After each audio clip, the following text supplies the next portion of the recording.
CPIM Khowai জেলা কমিটির সদস্যরা প্রয়াত গৌরী পালের স্মরণ সভা অনুষ্ঠিত হয় টিজিটি এর হল ঘরে। গৌরী পাল ছিলেন সারা ভারত গণতান্ত্রিক নারী সমিতির খোয়াই মহকুমা কমিটির সম্পাদিকা, খোয়াই পঞ্চায়েত সমিতির প্রথম চেয়ারম্যান ও বিভক্ত পশ্চিম ত্রিপুরা জেলা পরিষদের প্রাক্তন সহ সভাধিপতি।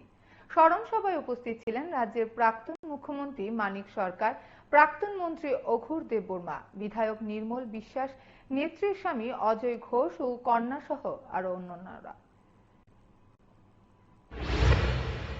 গৌরী পালের মাথায় হাত রেখে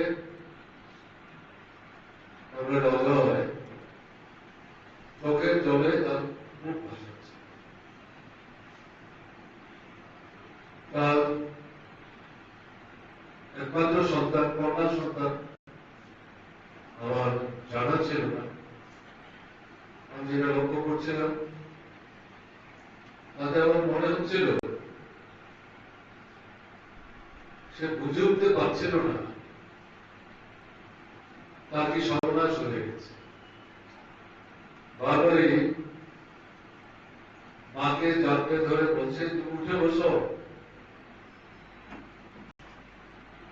এবং পাশে যারা ছিলেন মহিলা এবং পুরুষ,